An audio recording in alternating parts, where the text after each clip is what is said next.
The book of Genesis is one of the most historically significant, scientifically insightful, and theologically revealing books in the entire Bible. It begins with creation 6,000 years ago and then takes us on a dramatic journey through the first 2,300 years of human history. Genesis is told in two parts, chapters 1 to 11, which cover the creation of man, the fall of humanity, and the devastating effects of sin, and chapters 12 to 50, which narrate God's plan to redeem us to himself through the faithful descendants of one man and his family, Abraham. Join me as we take a journey through this fascinating narrative from God's Word, the Holy Bible. Part 1, Genesis 1 to 11. Chapters 1 and 2 describe how God created the heavens and the earth out of nothing in 6 days. On the first day he created a divine light separating day from night. On the second, the sky to divide the waters above from the waters below. On the third, he gathered the waters into seas so that dry land appeared and created vegetation. On the fourth, he created the sun, moon, and stars. On the fifth, sea creatures and birds. And on the sixth day, land animals. And finally, his most beloved creations of all, Adam and Eve, created in his own image. God commanded them to be fruitful and multiply, and to tend to and care for the creation. In the midst of the garden stood the tree of life, along with a life-sustaining river and food in abundance. There was also the tree of the knowledge of good and evil, from which God forbade them to eat, lest they experience death. In chapter 3, Adam and Eve yield to Satan's temptation to disobey by eating from the tree of the knowledge of good and evil. God then expels them from the garden, and they are permanently separated from the tree of life and his immediate presence. But God did not leave them without hope, foretelling the eventual coming of the Messiah, who would crush Satan's power under his feet and bring salvation to their offspring. From that pivotal moment, humanity became inherently sinful. Life became laborious, human relations fractured, and the creation was corrupted.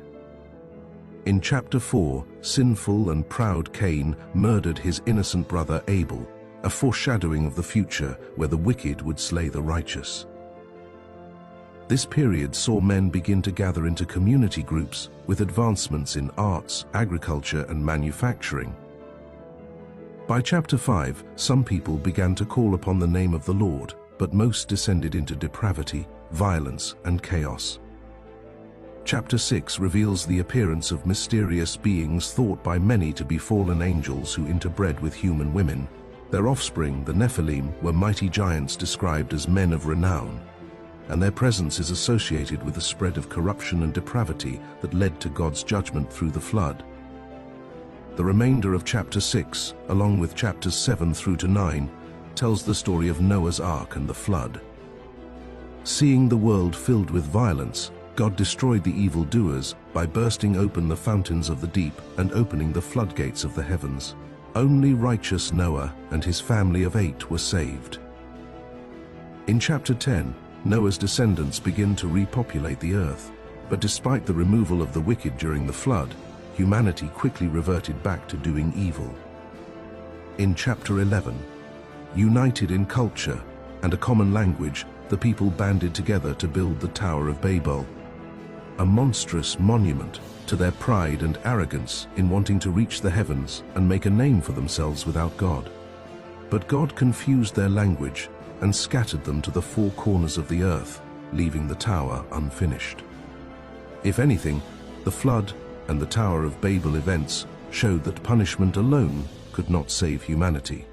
What was really needed was a renewal of the heart, which only a Savior could accomplish. Part 2, Genesis 12 to 50. In chapter 12, God moves on to the next step of his redemptive plan. He calls upon Abram, later known as Abraham, to father a new nation of faithful people who would convey his messages to humanity and pave the way for the coming Redeemer, Jesus Christ. Abram, who was living in Haran, was tasked with leaving his country behind and journeying to a land that God pledged to give to his descendants, who he promised would be as innumerable as the stars in the heavens. It was a monumental mission. The promised land, known as Canaan, was far away and inhabited by powerful and wicked tribes. Yet, Abram believed and obeyed God, thus beginning a tremendous odyssey for him and his descendants that spanned hundreds of years.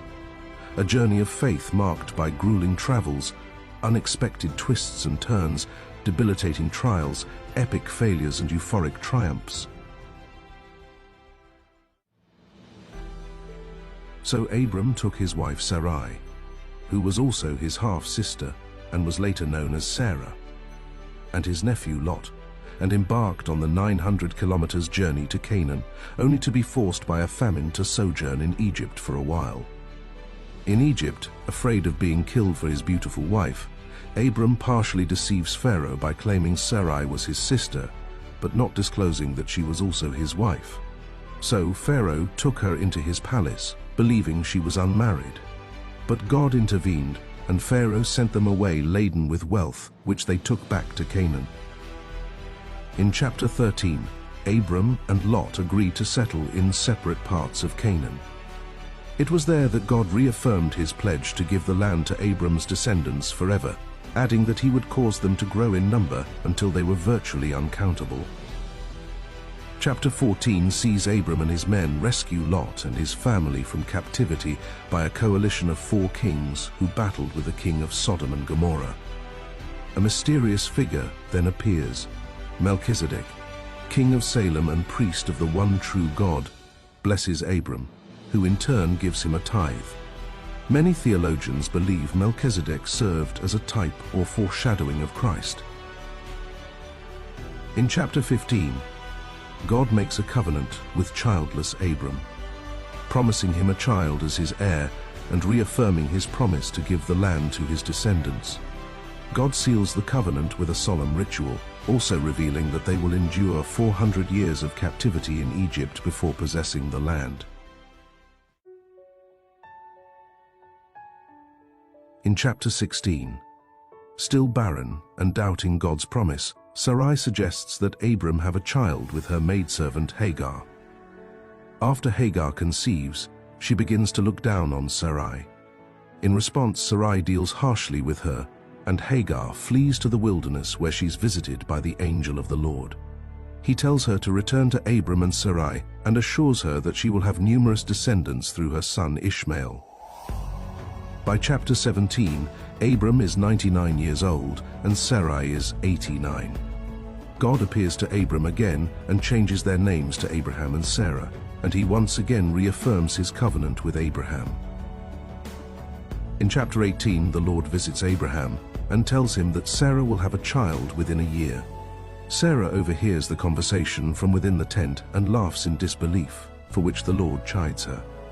The Lord also reveals his plan to destroy the wicked cities of Sodom and Gomorrah.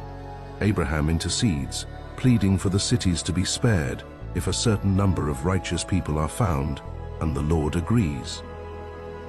In chapter 19, 2 angels carry out God's instructions to destroy Sodom and Gomorrah with fire and brimstone. Only Lot and his family are saved. As they flee, Lot's wife disobeys the angel's instructions to not look back and is turned into a pillar of salt. In chapter 20, Abraham and Sarah journey to Gerar, where Abraham again claims his wife Sarah is his sister. King Abimelech takes Sarah for himself, but God intervenes again. Abimelech returns Sarah, rebukes Abraham for his deception, and sends them away with livestock and servants. Sarah gives birth to Isaac in chapter 21, fulfilling God's promise. When Isaac is weaned, teenage Ishmael mocks him, and Abraham reluctantly sends Ishmael and his mother away at the urging of Sarah. They wander in the wilderness, but God provides for them and promises Hagar that Ishmael will become a great nation. In an event foreshadowing the sacrifice of Christ, the Lamb of God, God tests Abraham in chapter 22, commanding him to sacrifice Isaac. Abraham obeys, but an angel intervenes at the last minute, providing a ram instead. God reaffirms his covenant and blesses Abraham for his faithfulness. In chapter 23, Sarah dies at 127 years old. Abraham lays her to rest in a burial cave. In chapter 24, Abraham sends a servant to his homeland to find a wife for Isaac. Supernaturally guided by God, the servant meets Rebekah, a relative of Isaac, at a well. She agrees to marry Isaac, returns with the servant, and Isaac and Rebekah become husband and wife. Abraham dies in chapter 25 at 175 years old and is buried beside Sarah. Rebekah gives birth to twins, Esau and Jacob. When they grow up, Esau carelessly sells his treasured birthright to Jacob in exchange for a meal of bread and lentil stew. This decision contributes to Jacob being chosen to carry on the messianic line and marks the beginning of a decades-long tumultuous relationship between the two, characterized by rivalry and deception, but ending in eventual reconciliation. In chapter 26, Isaac faces famine and escapes to Gerar, where he repeats Abraham's deception by calling his beautiful wife Rebekah his sister. Despite this, God blesses Isaac with wealth and numerous wells. In chapter 27, Jacob deceives his father Isaac and receives from him the important blessing intended for his brother Esau. Enraged, Esau vows to kill Jacob, so their mother Rebekah advises Jacob to flee to her brother Laban back in Haran. In chapter 28, before leaving Canaan, Jacob receives instruction from Isaac to find a wife in Haran. While on his journey, Jacob dreams of a ladder reaching to heaven with angels ascending and descending on it. The Lord himself reaffirms with Jacob his covenant with Abraham. The experience is transformative, and Jacob vows to make the Lord his God and to give 10% of whatever God provides back to him. In chapters 29 to 31, Jacob meets his future wife Rachel at a well and agrees to work for her father, his uncle Laban, for 7 years to marry her. But Laban deceives him and instead ushers in her older sister Leah on the wedding night. Jacob works another 7 years for Rachel and another 6 for the flocks. After years of disagreements and mistreatment by Laban, Jacob leaves with his wives and children to return to Canaan, ending his 20-year sojourn in Haran. In chapter 32, on his journey back to Canaan, Jacob experiences another transformative event. A heavenly being visits him, and they engage in an all-night wrestling match. The being dislocates Jacob's hip and the fight ends, but not before Jacob pleads for a blessing, which the spiritual being grants him. He also instructs Jacob to change his name from Jacob, meaning deceiver, to Israel, meaning one who struggles with God, or God prevails. But we'll continue to call him Jacob here for simplicity's sake. In chapter 33, Jacob makes it back to Canaan, where he meets his brother Esau. In a highly emotional reunion, Esau surprisingly embraces Jacob with forgiveness. Chapter 34 tells a disturbing story.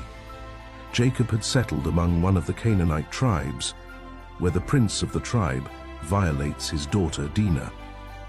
Her brothers Simeon and Levi are outraged and execute a successful plot to slaughter all the tribesmen, after which their brothers plunder the town. Jacob rebuked his sons for the vengeful act. In chapter 35, God appears to Jacob twice, blessing him and reaffirming his covenant to Abraham. Sadly, his beloved wife Rachel dies while giving birth to his youngest son Benjamin. His father Isaac also dies at 180 years old, and Jacob and his brother Esau bury him. Chapter 36 lists the descendants of Jacob's brother Esau, highlighting the separation of their lineages, the fulfilling of God's plan for Israel, and the consequences of Esau missing out on his inheritance. By chapter 37, Jacob has 12 sons by his wives, Leah and Rachel, and their servants, Zilpah and Bilhah. The 12 include Judah, through whom the Messiah would eventually come. The brothers would become the patriarchs of the 12 tribes of Israel, which were established upon the eventual conquest of the Promised Land 400 years later. The relationships between the 12 their mothers and their father Jacob, were complex and tumultuous. But the Genesis narrative now shifts to focus on the second youngest son, Joseph, who would play a pivotal role in the survival of this family, crucial to God's redemptive plan. Joseph was Jacob's favored son, to whom he gave a beautiful colored garment as a sign of his affection for him. While in his late teens, Joseph reported his older brothers' evil behavior to their father and has dreams indicating future honor and authority over his family. His jealous and enraged brothers then sell him to slave traders, faking his death to their father. Jacob mourns deeply, believing Joseph is dead. Joseph winds up in Egypt, sold to Potiphar, the captain of Pharaoh's guard. In chapter 38, back in Canaan, Joseph's brother Judah's widowed daughter-in-law Tamar disguises herself as a harlot in order to trick him into impregnating her. As a result, she bore twins, continuing Judah's lineage through whom the Messiah would come. Chapter 39 tells us how Joseph prospered in Egypt due to his faith and diligence, earning promotion to chief steward of Potiphar's house, until Potiphar's wife falsely accuses him of forcing himself on her, causing him to be imprisoned. But his good character earns him God's blessing and protection, as well as favor with the warden, who puts him in charge of the other prisoners. In chapter 40, while still imprisoned, Joseph correctly interprets the dreams of fellow prisoners, Pharaoh's cupbearer and baker, correctly predicting that the cupbearer would be freed and reinstated to his position, and that the baker would be hanged. 2 years later, in chapter 41, Pharaoh has two troubling dreams, and the previously restored cupbearer recommends Joseph be called to interpret them. Trusting God for wisdom, Joseph interprets the dreams as 7 years of plenty, followed by 7 years of famine, and suggests Pharaoh appoint a trusted official to oversee preparation for the famine. Impressed, Pharaoh appoints Joseph to the job, declaring, "Can we find such a one as this is, a man in whom the Spirit of God is?" The famine hits the region hard, but Egypt is prepared with the food supplies Joseph had stored away during the 7 plenteous years. Meanwhile, his family back in Canaan suffers, and in chapter 42, Jacob sends his sons down to Egypt to buy grain, where they unknowingly meet the brother they had sold into slavery. Joseph recognizes them, but they don't recognize him. He saves them from starvation by selling them grain, but not before initiating a carefully devised long-term plan to test whether they had repented of the evil they had done to him over 20 years ago. Throughout the chapter and continuing through to chapter 45, he accuses them of spying and theft. He holds one of them, Simeon, hostage in prison, and finally threatens to enslave the youngest brother Benjamin. Judah, knowing that losing Benjamin, on top of his beloved Rachel's death and Joseph's perceived death, would likely cause their father to die of grief, sacrificially offers himself to be enslaved in Benjamin's place. Convinced of his brother's inner change, in a highly emotional scene, Joseph reveals his identity to them and forgives them for selling him into slavery. He explains God's plan to save their family through him and invites his whole family to live in Egypt during the remaining years of famine. In chapter 46, Jacob leaves Canaan with his extended family, cattle and possessions, and travels to Egypt. After 20 long and trying years, Joseph and his father are tearfully reunited. Chapter 47 sees Joseph present his father to Pharaoh, who receives Jacob's blessing and allows him to settle in the fertile region of Goshen, where he and his family prosper and multiply greatly after the famine ends. Joseph manages the famine wisely, and the Egyptian people avoid starvation, although at the cost of relinquishing their land to Pharaoh. By chapter 48, Jacob is old and ill and nearing the end of his life. He blesses Joseph's 2 young sons, and ignoring tradition and Joseph's protests, he intentionally gives the primary blessing to the younger son, Ephraim. The descendants of both eventually form 2 of the 12 tribes of the Promised Land, with Ephraim's tribe having greater prominence than Manasseh's. In chapter 49, Jacob gathers his sons one last time to bless and prophesy over each one, and reveals their future tribes' destinies. Judah receives the preeminent blessing, and Jacob foretells that the Messiah shall come through Judah's tribe. Jacob instructs his sons to bury him in the cave of Machpelah in Canaan, and then dies. In chapter 50, the final chapter of this epic narrative, Joseph mourns Jacob's death, and he and his brothers bury him in Canaan. Afterward, his brothers fear that now that their father is dead, Joseph will exact revenge on them for the evil they had done to him. But Joseph forgives and reassures them, emphasizing God's plan to turn their evil into good. Joseph dies in Egypt at 110 years old. However, before his death, he requests that his bones be carried up from Egypt and buried in Canaan. And it is in Canaan, the promised land, where the descendants of he and his great-grandfather Abraham would 400 years later eventually settle and fulfill their destiny to be the faithful people of God. Through them, God would bless the world with the coming of the Messiah, Jesus Christ, who would die on the cross for the sins of the world that entered humanity through the disobedience of Adam and Eve.